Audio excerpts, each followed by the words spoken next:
Assalamualaikum. Kembali lagi di channel saya.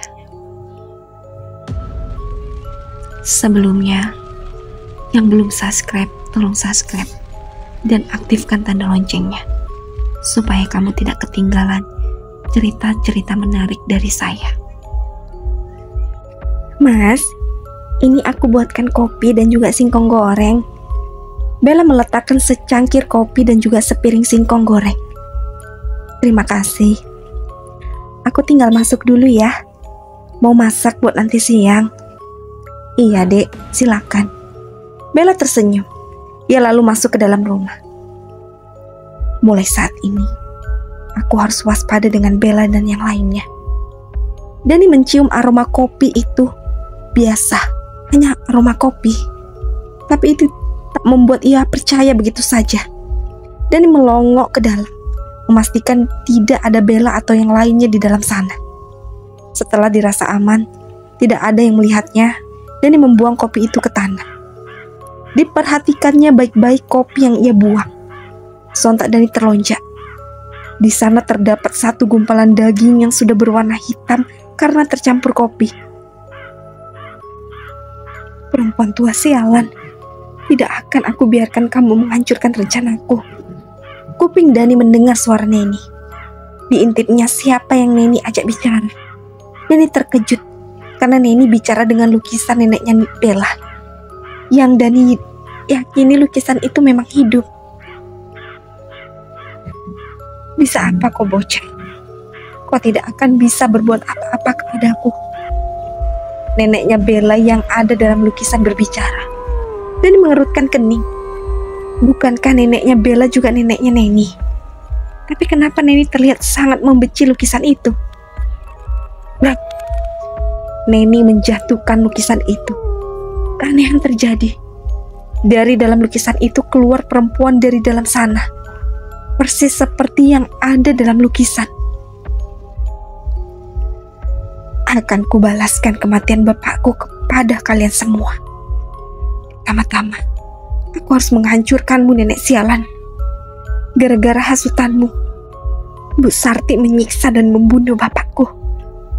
Teriak Neni lantang. Matanya berapi-api menyulutkan kemarahan. Dani mendelik.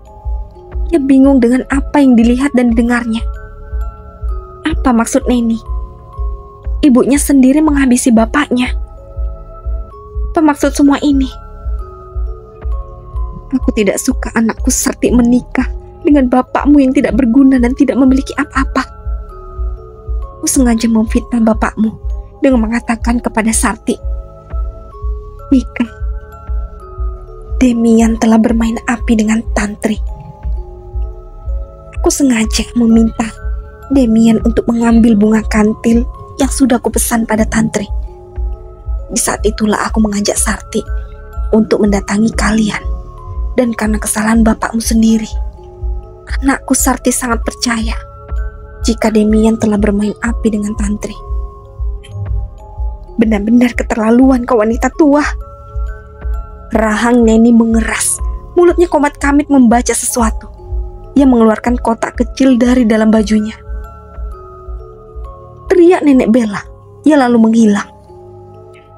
Rasakan kau nenek tua. Neni melempar-lempar kotak itu sambil tertawa. Sepertinya nenek dari Bella telah Neni kurung dalam kotak kecil itu. Penghalang sudah aku bereskan. Waktunya memberi pelajaran kepada ibu dan anak tidak tahu diri itu, ucap Neni. Apakah yang dimaksud Neni adalah Sarti dan Bella? Kenapa ia ingin membalas dendam kepada mereka? Bukankah bapaknya Bella juga bapaknya Neni? Neni pergi ke dapur. Dani gegas bersembunyi sebelum ketahuan Neni. Neni membuka pintu dapur dan berjalan cepat ke belakang kamar mandi. Dani mengikuti wanita itu. Namun begitu ia ke belakang kamar mandi, jejak Neni menghilang. Sial, gerutu Dani. Ia kehilangan jejak Neni. Kemana perginya Mbak Neni? Padahal aku sangat yakin dia pergi ke belakang sini. Karena Neni menghilang dan tidak meninggalkan jejak sedikit pun, akhirnya Dani kembali ke rumah. Aku harus mencari tahu tentang keluarga ini. Pasti ada sesuatu yang bisa membuatku tahu siapa mereka. Pertama-tama, Dani masuk ke kamar Sarti. Dia menggeledah lemari tua milik mertuanya itu. Hanya terdapat tumpukan baju dan tidak ada hal lain yang mencurigakan. Dani beralih ke satu kotak yang berada di atas nakas. Diambilnya kotak itu. Sepertinya isi dari kotak ini sangat berharga. Dengan hati-hati, Dani membuka kotak itu. Dani hampir menjatuhkan kotak yang dipegangnya itu setelah ia tahu apa yang ada di dalamnya. Satu daging merah dengan banyak darah melekat di sana. Daging itu berdenyut-denyut dan menimbulkan bau amis. Bau amis dari daging itu sangat menusuk penciuman. Gegas Dani menutup kotak itu dan mengembalikan ke tempat semula. Tidak tahan dengan bau amis itu, Dani keluar dari kamar Sarti. Apa itu tadi? Gumam Dani. Dani menoleh. Neni berdiri di pintu penghubung ruang tamu dan ruang makan. Mbak Neni, sudah pulang dari mencari kayu bakar? Tanya Dani gelagapan. Ia terkejut, tahu-tahu Neni sudah ada di rumah. Sudah aku tukarkan juga dengan barang-barang keperluan. Kok aku nggak tahu pulangnya Mbak Neni? Aku lewat pintu belakang. Bella sama ibu belum pulang? Tanyanya lagi. Belum, Mbak. Aku mau nyusul ibu sama Bella. Kamu di rumah saja. Dani mengangguk. Ia agak takut kepada Neni mengingat kejadian di mana wanita itu seperti memakan sesuatu yang banyak darahnya dan Dani yakin itu daging mentah. Dani meneguk ludah ketika Neni melewatinya. Di sudut bibir kakak iparnya itu terdapat cairan merah yang sudah mengering. Apa sebenarnya yang sudah Mbak Neni lakukan? Aku semakin bingung dengan keluarga ini, ucap Dani setelah Neni sudah tidak terlihat. Dani kembali menggeledah isi rumah Sarti. Perhatiannya tertuju ke lemari tua, tempat ia menemukan foto keluarga ini terjatuh. Dani mengambil foto keluarga itu di atas lemari. Potret keluarga yang bahagia memang. Diperhatikannya lamat-lamat foto itu. Foto seorang ibu dan satu anaknya yang sangatlah mirip, tapi tidak dengan anak yang satunya. Jika diperhatikan baik-baik, anak yang tidak mirip dengan ibu dan saudaranya itu terlihat berbeda. Ia tersenyum, namun terlihat dipaksakan. Sepertinya anak itu tertekan.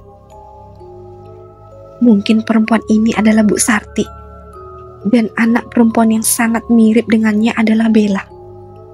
Sedangkan anak perempuan yang satunya adalah Mbak Neni.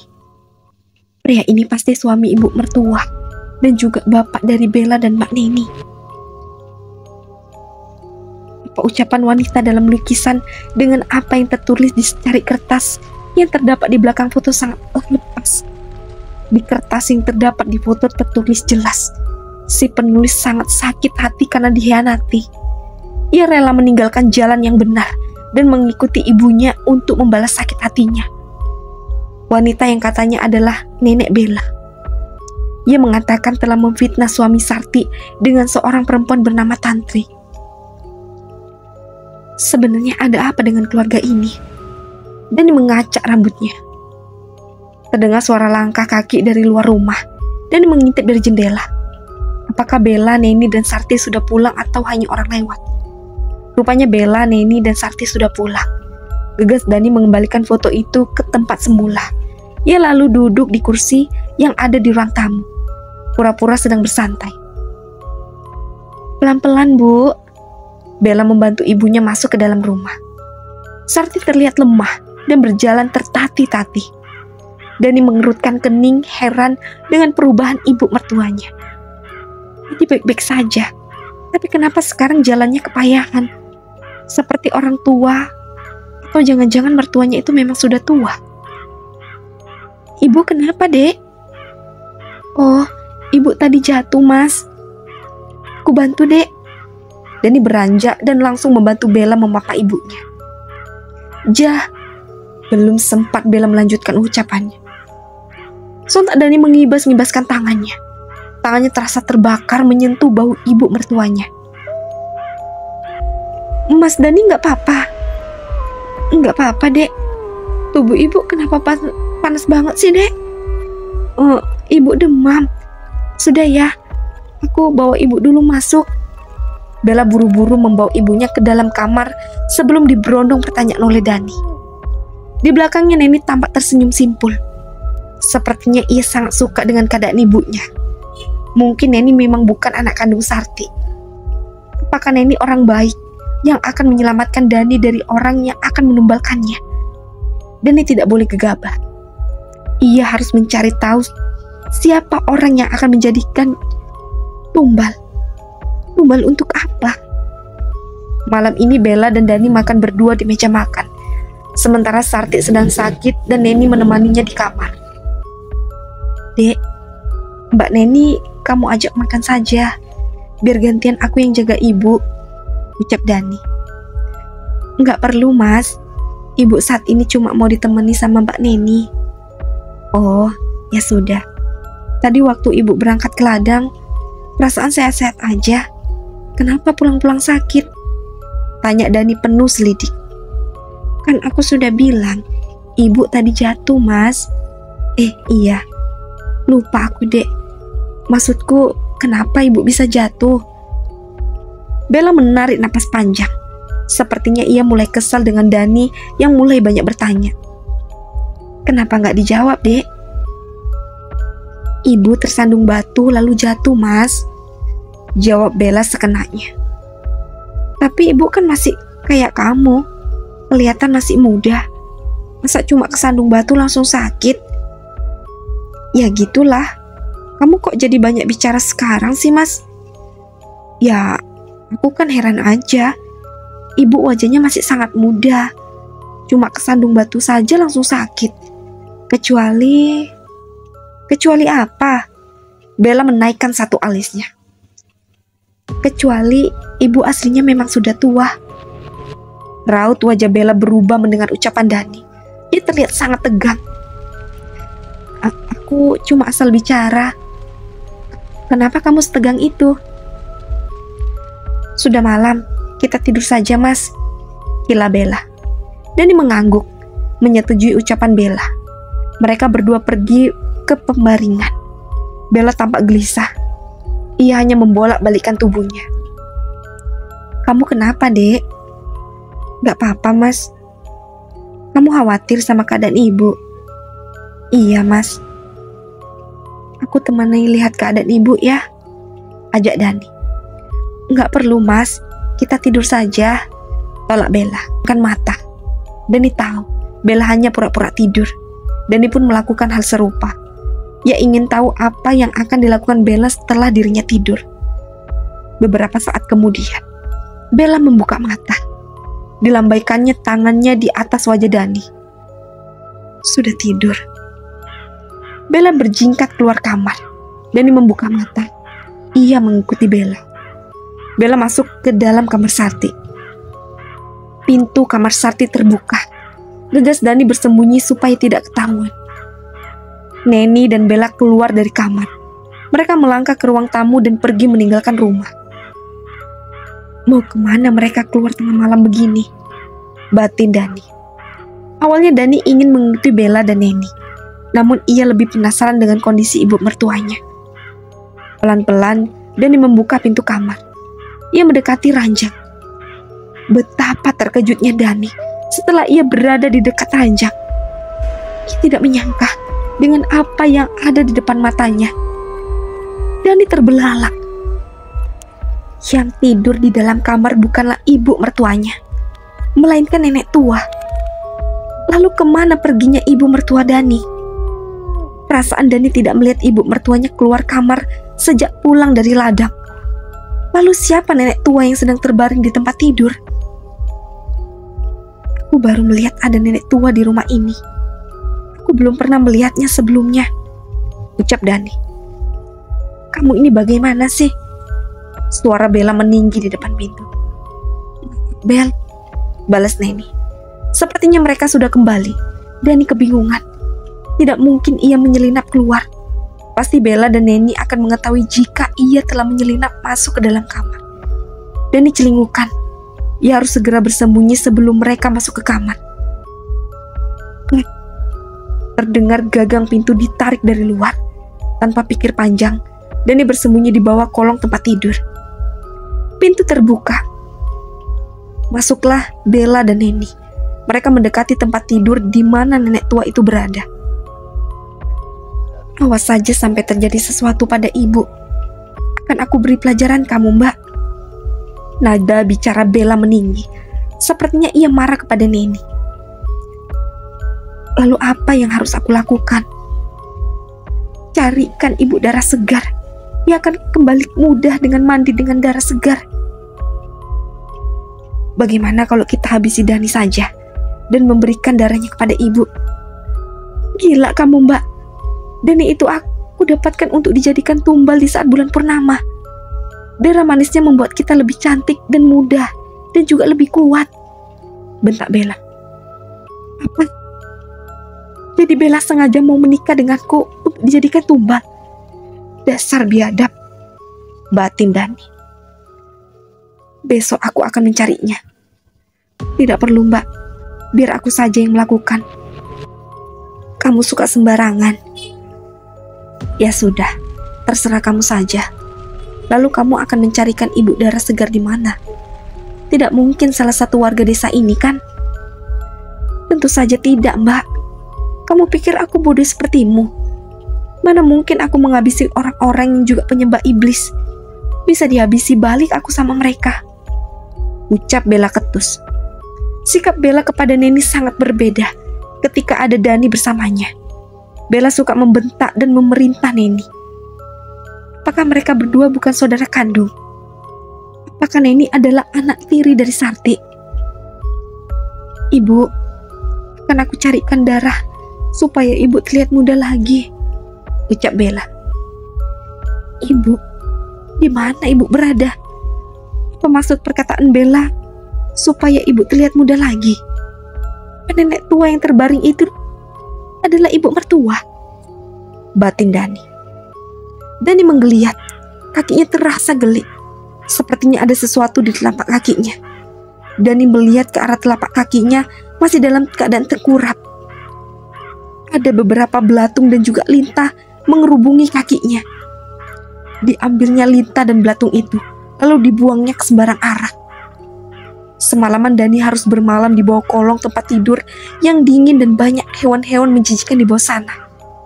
Cukup lama Dani menunggu Bella dan Neni tertidur. Setelah yakin kedua wanita itu tidur, Dani keluar dari tempat tidur. Ia lalu menyelinap keluar dari kamar.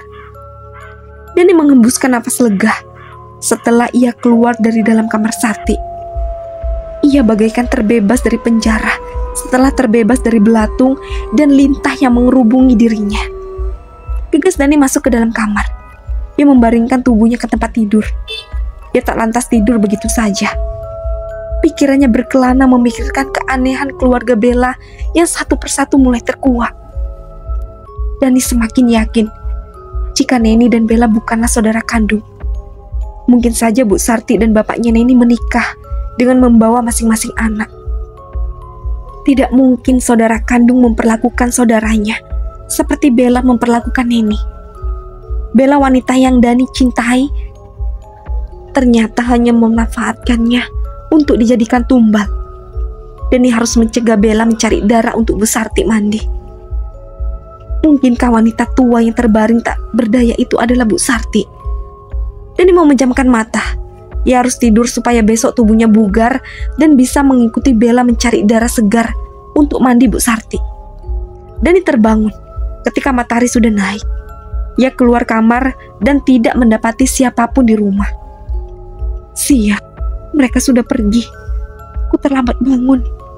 Dani merutuki dirinya sendiri. Niat hati bangun lebih awal. Nyatanya Dani malah bangun kesiangan dan tidak menemukan siapapun di rumah. Gagal sudah rencanaku menggagalkan Bella mencari darah segar untuk Bu Sarti. Malang sekali nasib orang yang menjadi korban. Dani menatap keluar melalui jendela. Aku mungkin akan dijadikan Bella dan keluarganya untuk dijadikan tumbal. Tapi sebelum itu terjadi, akan aku bubarkan orang-orang sesat pemuja iblis itu. Tidak akan aku biarkan mereka menumbalkan orang lagi untuk kecantikan mereka. Aku tidak menyesal tidak mendengarkan nasihat nenek tua sebelum datang ke desa ini. Aku juga tidak menyesal tidak mendengarkan pesan tukang ojek. Mungkin memang takdirku datang ke desa ini. Aku tidak ingin kedatanganku ke desa Kembang Rejo sia-sia dan hanya akan mati dijadikan tumbal. Kalaupun aku mati, kematianku tidak akan sia-sia. Dani kembali masuk ke dalam kamar Sati. Ia akan mencari kenapa banyak belatung dan lintah di sana. Dani memeriksa kolong tempat tidur. Di sudut bawah tempat tidur terdapat banyak lintah dan belatung sedang mengerubungi sesuatu. Dani memicingkan mata demi melihat apa yang sedang hewan-hewan itu kerubungi. Dani keluar mengambil kayu. Ditariknya sesuatu yang sedang dikerubungi belatung dan lintah. Perut Dani seakan diaduk-aduk melihat apa yang sedang dikerubungi. Hewan-hewan kecil itu. Seonggok daging yang sudah hampir membusuklah yang sedang hewan-hewan kecil itu kerubungi. Lintah-lintah gendut itu sepertinya sudah sangat kekenyangan dan menghisap darah dari daging itu. Sedangkan belatung menggeliat-geliat memakan daging itu. Dani mendorong daging dan hewan yang mengerubunginya ke dalam kolong tempat tidur. Ia amat jijik melihatnya. Pantas saja, kadang aku seperti mencium bau bangkai. Rupanya berasal dari kamar ini.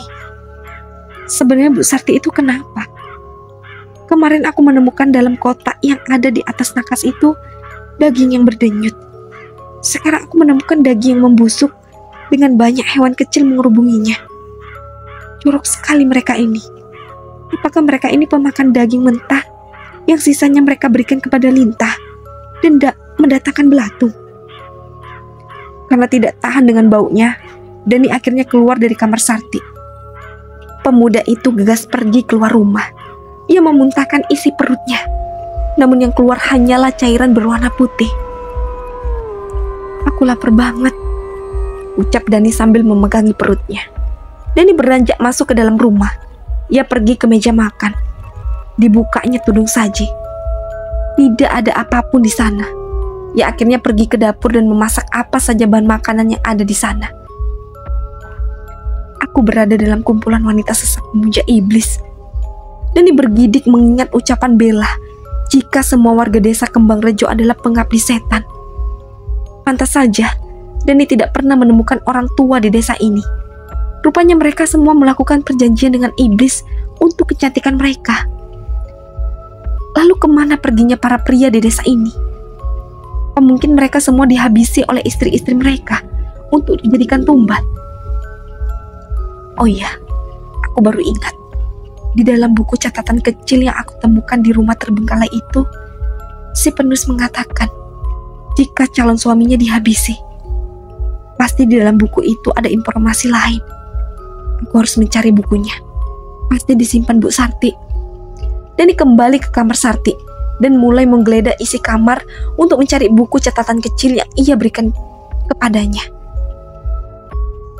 Mas Dani, Mas, kamu di mana?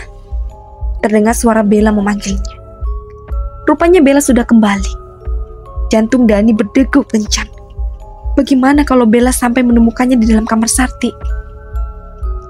Mas, kamu di mana? Dani kembali ke kolong tempat tidur. Ia kembali berdekatan dengan lintah dan juga belatung yang mengerubungi gumpalan daging busuk. Dani menahan napas. Ia tidak tahan dengan bau bangkai yang berasal dari gumpalan daging busuk. Mas Dani, Mas, teriak Bella. Dani diam tak berkutik di bawah kolong tempat tidur. Entah sampai kapan ia harus bersembunyi di sana bercampur dengan lintah-lintah gendut yang menggeliat karena kekenyangan dan juga belatung-belatung kecil yang masih asik menyantap daging yang sudah membusuk. Pemandangan yang sangat menjijikan. Tapi mau bagaimana lagi? Kalau Dani keluar dari kolong tempat tidur, ketika Bella masuk, ia pasti curiga kepada Dani yang berada di dalam kamar ibunya. Suara langkah kaki dari luar kamar masih terdengar. Itu berarti Bella masih berada di dalam rumah. Kenapa? Suara gagang pintu ditarik dari luar. Dani melihat sepasang kaki memasuki kamar. Sepasang kaki itu mendekati tempat tidur. Ia berjalan mondar-mandir tanpa mengeluarkan suara. Tak lama kemudian, sepasang kaki itu keluar dari kamar. Setelah dirasa aman, Dani mengendap-endap keluar kamar Sarti. Kurang ajar, kemana perginya Dani? Dani mendengar suara Bella bersungut-sungut. Dani mengintip melalui jendela ruang tamu. Bella sedang berbicara dengan Sumia. Sudah aku katakan kepada ibumu, tidak perlu basa-basi kepada pemuda itu. Aku merasa dia tidak mudah untuk dipengaruhi menggunakan jampi-jampi. Hanya sedikit saja yang bisa kita lakukan padanya. Pemuda itu jadi rebutan Nyi Ranti, Ija, dan menjadi incaran hantu Nyai Darsia, ucap Sumia. Susah payah aku mendapatkan pemuda berdarah manis. Tidak mungkin aku menyanyiakan dia.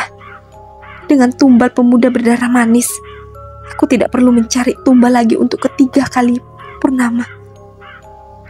Memang betul, tapi itu sangat beresiko untuk kita sendiri. Kita harus menghadapi orang-orang yang ingin merebut Dani, dan juga hantu Nyai Darsia yang penuh dendam. Untuk Nyai Ranti dan Maija, aku memaklumi mereka bisa mendeteksi Dani yang berdarah manis. Tapi untuk hantu Nyai Darsia, bukankah arwahnya hanya akan bangun jika dibangkitkan? Sepertinya memang ada orang di desa ini yang sengaja membangkitkan arwah Nyai Darsia yang penuh amarah dengan tujuan balas dendam. Siapa kira-kira orang itu, Bibi? Entahlah, harus kita laporkan kepada ketua tentang hantu Nyai Darsia. Nyai Darsia yang ada dalam mimpiku itu, batin Dani. Dani keluar melalui pintu belakang. Ia akan berpura-pura pulang dari jalan-jalan. Dani melewati pohon-pohon besar yang banyak tumbuh di sepanjang rumah-rumah. Setelah dirasa cukup jauh, Dani keluar dari pohon-pohon itu. Ia berjalan melalui jalan setapak menuju rumah Sarti. Tak lama kemudian, ia berjalan sudah sampai di depan rumah. Masih ada Sumia dan Bella di depan rumah. Dani mengatur nafasnya. Ia harus bersandiwara di depan perempuan-perempuan jahat ini. Mas Dani, kamu dari mana? Bella terkejut melihat Dani datang. Aku jalan-jalan, Dek. Bangun tidur tidak ada siapapun di rumah. Jadi aku bikin sarapan sendiri. Dan karena bosan aku pergi jalan-jalan. Maaf Mas, aku lupa buatkan kamu sarapan. Tidak masalah. Ibu sama Mbak Neni kemana, Dek? Ibu dan Mbak Neni sedang pergi berobat. Kemana, Dek? Bukan urusanmu, timpal Sumia ketus. Ia memotong ucapan Dani sebelum Dani menyelesaikan ucapannya. Dani langsung mengatupkan bibir. Bibi Sumia ini tidak seperti yang lainnya. Ia bicara belak-belakan dan tidak suka berpura-pura. Berbeda dengan Bella, Sarti, dan Neni yang pandai bersandiwara. Ada keuntungan yang bisa Dani dapatkan dari Bibi Sumia.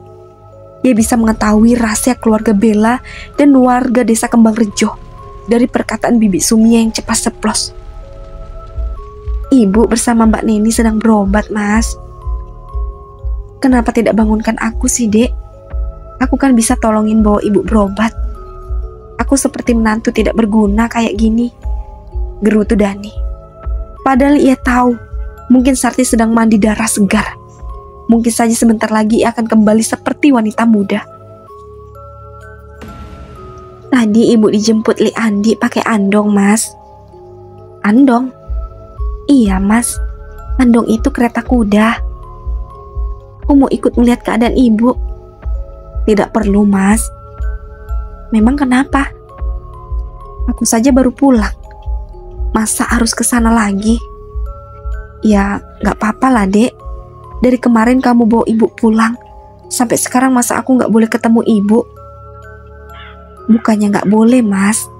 Tempat ibu berobat jauh banget. Kan bisa panggil Andong ke sini.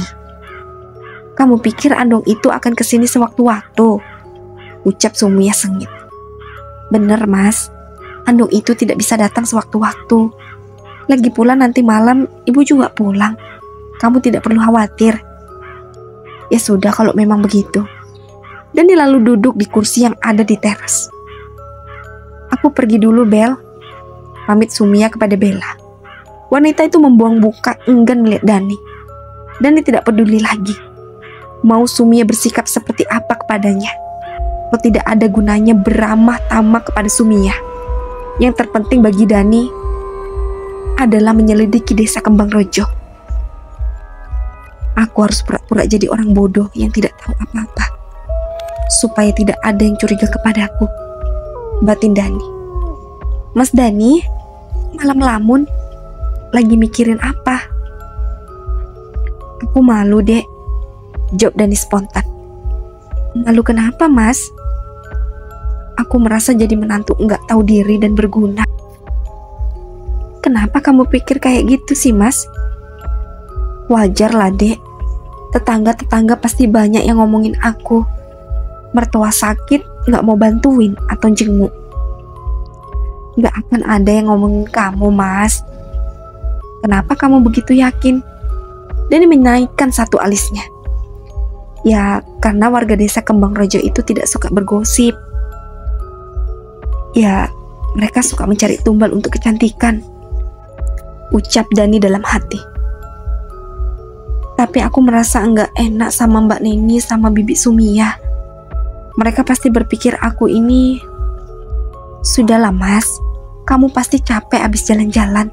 Kita masuk saja, ajak Bella. Ia menggelayut manja ke bahu Dani. Dani mendorong kepala Bella yang bersandar di bahunya. Ia risih dengan sikap Bella. Bella terkejut dengan sikap Dani. Maaf, Dek, aku capek. Dani berdiri lalu masuk ke dalam rumah. Dani harus menjaga perasaannya supaya tidak terpengaruh dengan sikap manja Bella. Dani hanya menyayangkan rasa cintanya kepada Bella dibalas dengan cara ia akan dijadikan tumbal. Yang masih penasaran, lanjut ke part selanjutnya. Dan jangan lupa aktifkan tanda loncengnya dan subscribe. Assalamualaikum.